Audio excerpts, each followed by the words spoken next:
اعوذ باللہ من الشیطان الرجیم بسم اللہ الرحمن الرحیم یا ایہا النبی انا ارسلناک شاہدا ومبشرا ونذیرا وداعیا الی اللہ باذنہ وسراجا منیرا صدق اللہ العظیم وصدق رسولہ النبی الکریم الامین ونحن علی ذلک لمن الشاہدین والشاکرین والحمد للہ رب العالمین ان اللہ وملائکتہ یصلون علی النبی یا ایہا الذین آمنوا صلوا علیہ وسلموا تسلیما الصلاۃ والسلام علیک یا سیدی یا رسول اللہ وعلی آلک واصحابک یا سیدی یا نبی اللہ الصلاۃ والسلام علیک یا سیدی یا رحمۃ للعالمین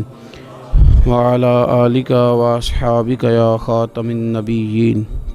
تمام تعریفیں اللہ تعالیٰ جل شانہ کے لیے، درود و سلام نبی اکرم نور مجسم شفیع معظم آقا کل ختم رسول دانا سبل احمد مجتبیٰ جناب حضرت محمد مصطفیٰ صلی اللہ تعالیٰ علیہ وسلم کی ذات والا صفات کے لیے حمد و صلات کے بعد، اللہ تبارک و تعالیٰ نے قرآن مجید برہان رشید میں ارشاد فرمایا کہ یا ایہا النبی انا ارسلناک شاہدا ومبشرا ونذیرا۔ فرمایا محبوب صلی اللہ تعالیٰ علیہ وسلم ہم نے آپ کو گواہ بنایا ہے، خوشخبری دینے والا بنایا ہے اور ڈر سنانے والا بنایا، وداعیا الی اللہ، اور آپ کو اللہ کی طرف دعوت دینے والا بنا کے بھیجا، باذنہ، اس کے حکم کے ساتھ، اس کے اذن کے ساتھ، وسراجا منیرا، اور چمکتا ہوا آفتاب بنا کے بھیجا۔ اے محبوب صلی اللہ تعالیٰ علیہ وسلم آپ کو داعی الی اللہ بنایا، اللہ کی جانب دعوت دینے والا بنا کے بھیجا۔ نبی پاک صلی اللہ تعالیٰ علیہ وآلہ وسلم نے ہمیں اللہ کی جانب دعوت دی، عقیدوں کے اندر، نظریات کے اندر، افکار کے اندر، سوچوں کے اندر جو کمزوریاں ہیں ان سب کو نبی پاک صلی اللہ تعالیٰ علیہ وسلم نے دور فرمایا۔ ہمیں رسول کائنات صلی اللہ تعالیٰ علیہ وسلم نے فکری طور پر، ذہنی طور پر، قلبی طور پر مضبوط کیا۔ انسان جب تک اللہ اور اس کے رسول صلی اللہ تعالیٰ علیہ وسلم سے ذہنی طور پر اور روحانی اور قلبی طور پر وابستہ نہیں ہوتا، اتنی دیر تک وہ کمزور رہتا ہے، اور جب وہ رب رسول سے وابستہ ہو جاتا ہے، اس کا عقیدہ اللہ اور اس کے رسول صلی اللہ علیہ وسلم کی ذات پر مضبوط ہو جاتا ہے، پھر وہ ذہنی طور پر، فکری طور پر مضبوط ہو جاتا ہے۔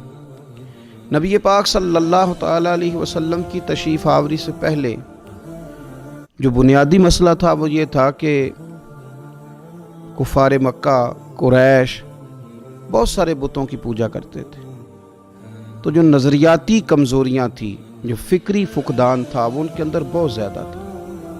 حج کر کے آتے تھے تو اوہام پرستی کا شکار تھے، حج کر کے آئے ہیں تو دروازے سے داخل نہیں ہوں گے، اوپر سے کود کر کے آئیں گے، کپڑے اتار کر معاذ اللہ بیت اللہ شریف کا طواف کرتے، قربانیاں کرتے تو ان کا خون کعبے کی دیواروں کے ساتھ ملتے۔ مصر کے اندر یہ رسم پائی جاتی تھی کہ وہ سال کے بعد ایک لڑکی کو ذبح کر کے دریا میں ڈالتے تھے تو تب دریا چلنا شروع ہوتا تھا، اور اس پر انہوں نے نظریہ بنا لیا تھا کہ ایسا ہوگا تو تبھی معاملہ آگے بڑھے گا۔ نبی پاک صلی اللہ تعالیٰ علیہ وسلم نے ان سب لوگوں کو اللہ کی جانب دعوت دی۔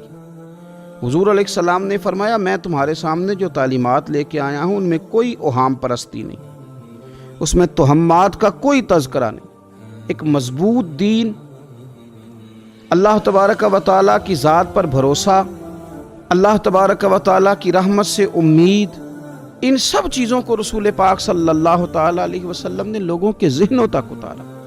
جب تک انسان کا بھروسہ عام انسانوں سے وابستہ رہتا ہے، دنیا داروں سے وابستہ رہتا ہے، پیسوں سے وابستہ رہتا ہے، دنیاوی معاملات کے ساتھ وابستہ رہتا ہے، تو وہ کمزور ہوتا جاتا ہے دن بدن۔ اور رسول پاک صلی اللہ علیہ وسلم داعی الی اللہ ہیں، تو حضور نے ہمیں یہ سوچے دی ہیں کہ تم نہ اپنے آپ کو اللہ رسول سے وابستہ کرو، پھر یہ جو کمزوری ہے نا، کمزوری یہ تمہارے دل سے نکل جائے گی۔ ہم دیکھتے ہیں کہ آج بہت سارے لوگ ایسے ہیں جو مایوسی کی گفتگو کرتے ہیں۔ اگر غریب ہو گئے ہیں تو تب بھی ان کے جملوں میں معاذ اللہ مایوسی ہے، کہیں بیمار ہو گئے ہیں تو پھر بھی وہ گھبرائے سے ہیں، وہم کا شکار ہیں۔ اگر کسی جگہ کوئی آزمائش ان پر آ گئی ہے تو بھی مختلف توہمات کا وہ شکار ہو جاتے ہیں۔ اگر توجہ اللہ رسول کی جانب ہو اور وہ سوچیں جو رسول پاک صلی اللہ علیہ وسلم نے ہمیں دی ہیں، ان پر توجہ ہو، تو پھر انسان کسی وہم کا شکار نہیں ہوتا، پھر وہ مضبوط زندگی گزارتا ہے اور مضبوطی کے ساتھ آگے بڑھتا ہے، کیونکہ اس کو سمجھ آ گئی ہے کہ میرا خالق اللہ ہے، رازق اللہ ہے، پیدا کرنے والا اللہ ہے، اور میرے تمام معاملات کا محافظ بھی میرا اللہ ہے۔ پھر وہ کمزور نہیں پڑتا، پھر وہ زیادہ امیدیں لوگوں سے وابستہ نہیں کرتا، دنیا داروں سے، سیٹھوں نوابوں سے زیادہ امیدیں نہیں وابستہ کرتا، پھر اس کی امیدیں اللہ سے اور اللہ والوں سے۔ پھر وہ اللہ رسول کی بارگاہ میں اپنے آپ کو پیش کر دیتا ہے۔ حدیث مبارکہ ترمذی شریف میں موجود ہے، راوی حضرت عبداللہ ابن مسعود رضی اللہ تعالیٰ عنہ ہیں۔ ذرا حضور صلی اللہ علیہ وسلم کے تربیت کرنے کا انداز دیکھیے گا۔ حضرت عبداللہ ابن مسعود رضی اللہ تعالیٰ عنہ روایت کرتے ہیں کہ نبی پاک صلی اللہ تعالیٰ علیہ وسلم نے فرمایا کہ اللہ تعالیٰ نے ہر جان کو پیدا فرمایا، ہر جان کو اللہ تعالیٰ نے پیدا کیا، تو 3 چیزیں رب کریم نے لکھ دیں اس کے لیے۔ ہر جان کو پیدا کیا تو اللہ نے لکھ دیا، کیا لکھا؟ اس کا رزق کتنا ہے یہ بھی رب نے لکھ دیا، عمر کتنی ہے، زندگی کتنی ہے یہ بھی رب نے لکھ دیا، اور جو اس پر مشکلات آئیں گی وہ بھی اللہ نے لکھ دی۔ اس کی حکمت کے تقاضوں کے تحت جو مشکلات آئیں گی، انسان کی گناہوں کی معافی کا سبب بنے گی، نیک ہے تو درجات کی بلندی کا سبب بنے گی۔ تو جو مشکلات اس کی طرف آئیں گی، جو مصیبتیں، بیماریاں، تنگیاں، وہ سب اللہ تبارک و تعالیٰ کی حکمت کے تقاضوں کے تحت آئیں گی۔ اب انسان یہاں گھبرایا رہے، مایوس ہو جائے۔ ایک بات اب ذرا یہاں صوفیاء کہتے ہیں، وہ بھی سمجھنے والی ہے۔ وہ کہتے ہیں کہ اصل بات یہ ہے کہ جس رب کی طرف سے تو کرم قبول کرتا ہے نا، اس کی طرف سے آزمائش بھی قبول کر۔ وہ کریم جو تیرے اوپر رحمت کے دروازے کھولتا ہے، کبھی اپنی حکمت کے تقاضوں کے تحت تجھے کسی مشکل میں ڈالے تو اسے بھی تھوڑا سا قبول کر۔ ایسا نہ ہو کہ میٹھا ہے تو فٹافٹ تو قریب کرے، اور اگر تھوڑا سا تجھے کوئی ترش رویے سے، ترش جگہ سے گزرنا پڑے تو پھر تو گھبرا جائے۔ تو اپنے مالک کے سپرد جب اپنے آپ کو کر دے گا، پھر تیری طبیعت سکون میں آ جائے گی، تیرا قلب ٹھنڈک میں آ جائے گا۔ محمود غزنوی رحمۃ اللہ علیہ مالٹا کھا رہے تھے، ایک ٹکڑا اس کا، ایک خاش اس کی اپنے ہاتھ سے نکال کر کے ایاز کو کھانے کے لیے دی، ایاز فٹافٹ کھا گیا۔ بعد میں ایک ٹکڑا محمود نے اپنے منہ میں ڈالا تو بڑا کڑوا محسوس ہوا مالٹا، تو اس نے اس کو تھوک دیا اور ایاز کی طرف دیکھ کے کہنے لگا بہت ترش تھا، بہت کڑوا تھا، کس طرح تم کھا گئے؟ اللہ اکبر۔ تو ایاز نے جو بات کی وہ ہمیں سمجھاتی ہے کہ بندے کا رشتہ کس طرح کا ہونا چاہیے۔ ایاز کہنے لگا آقا ساری زندگی تیرے ہاتھوں سے میٹھے کھائے، آج ایک کڑوا آیا تھا تو میں اگر اسے تھوک دیتا، یہ کو آئینے وفاداری تو نہ ہوا۔ انسان کو اللہ کی طرف سے نعمتیں آتی جائیں، رحمتیں آتی جائیں، تندرستیاں آتی جائیں، لیکن کسی جگہ ذرا کمزوری دیکھنی پڑے تو انسان اس جگہ ٹھہر جائے، اس جگہ وہ گھبرا جائے، وہم کا شکار ہو جائے، پتہ نہیں کیا ہو جائے گا، ان چکروں میں پڑ جائے، تو یہ بات درست نہیں ہے۔ اب یہ کہ ہم کیا کرتے ہیں، ہم نے اپنی ساری توجہات کا مرکز دنیا والوں کو بنا لیا ہے۔ دنیا والوں کو کیسے راضی کرنا ہے، ان کو کیسے سیٹ رکھنا ہے، لوگوں کے ساتھ اپنے تعلقات کو کس طرح کر کے مضبوط کرنا ہے، بس اسی میں ہمارے صبح و شام گزر جاتے ہیں۔ 3-4 جگہوں پہ دعوت مل گئی ایک دن میں، ایک جگہ ولیمے پہ جانا تھا وہاں خود چلے گئے، ایک جگہ اصال ثواب کی تقریب تھی تو وہاں بیٹے کو بھیجا، اور ایک جگہ اور کسی معاملے میں دعوت تھی تو وہاں فون کر کے معذرت کر لی۔ کسی طریقے سے لوگ راضی رہیں۔ پھر کیا ہوتا ہے، پھر انسان کو یوں محسوس ہوتا ہے کہ اسے فٹ بال بنا لیا گیا۔ آپ لوگوں کی توقعات پہ کتنا پورا اتریں گے؟ بس آپ اپنے ضمیر سے پوچھیں کہ ہم اللہ اور اس کے رسول صلی اللہ تعالیٰ علیہ وسلم کے ساتھ اخلاص رکھتے ہیں، ہمارا دل اس پر مطمئن ہے جو کام ہم کر رہے ہیں؟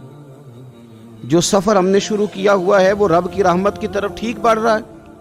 باقی یہ کہ لوگوں کو راضی کرنے کی کوشش میں رہنا اور لوگوں پر توجہ رکھنا اور لوگوں کے معاملات ہر وقت دیکھتے رہنا، یہ چیز انسان کو کمزور بھی کر دیتی ہے اور بعض اوقات اسے لوگوں کے سامنے رسوا بھی کر دیتی ہے۔ حضرت سیدنا عبداللہ ابن عباس رضی اللہ تعالیٰ عنہ موجود تھے تو رسول پاک صلی اللہ تعالیٰ علیہ وسلم نے انہیں نصیحت فرمائی۔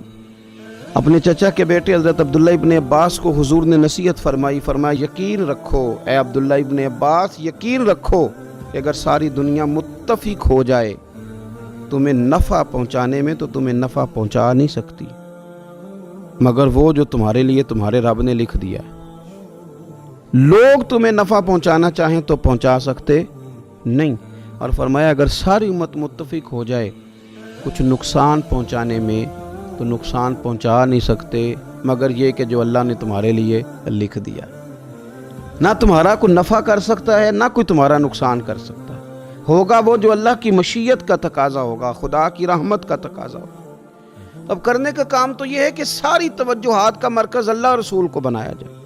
آپ دیکھیے صحابہ کرام علیہم رضوان کو رسول پاک علیہ الصلوۃ والسلام کی مقدس زبان نور پر کس قدر زیادہ یقین کامل حاصل ہے کہ سید عالم صلی اللہ تعالی وسلم 313 سے کہتے ہیں کہ چلو جہاد کے لیے تو وہ نکل پڑتے ہیں، 1000 سے مقابلہ کرنا ہے تو وہ تیار نظر آتے ہیں۔ حضور علیہ السلام کہتے ہیں خندق میں چلو تو وہ تیار نظر آتے ہیں۔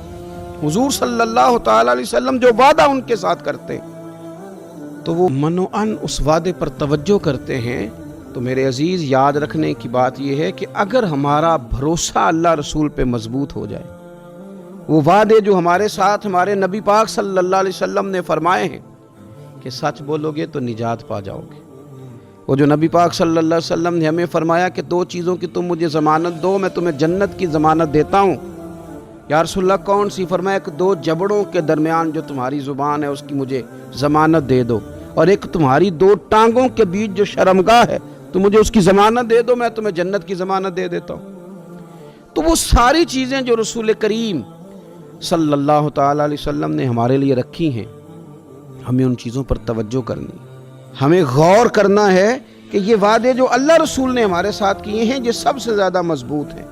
اسی طریقے سے اگر رحمت خداوندی کی طرف انسان کا خیال جائے، اللہ کے کرم کی جانب اس کی توجہ جائے، میرے رسول پاک صلی اللہ تعالیٰ علیہ وسلم نے ارشاد فرمایا، آپ یقین کریں جن لوگوں کی توجہ اس طرف ہو جاتی ہے کہ اللہ تبارک و تعالیٰ بڑا کریم ہے، اللہ بڑا مہربان ہے، اللہ بڑا کرم کرنے والا ہے، تو پھر خدا بھی ان پر بڑی ہی رحمت فرماتا ہے، پھر اللہ تعالیٰ بھی ان کے لیے بڑی ہی آسانیاں کرتا ہے۔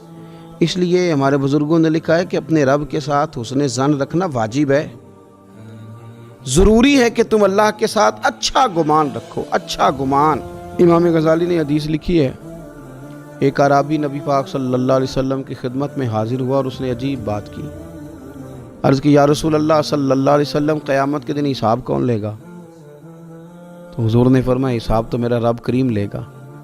تو وہ شخص مسکرایا، حضور نے فرمایا کیوں مسکراتے ہو؟ عرض کی یا رسول اللہ جب کریم غالب آتا ہے تو وہ کرم ہی کرتا ہے، وہ کرم ہی کرے گا، وہ فضل ہی فرمائے گا۔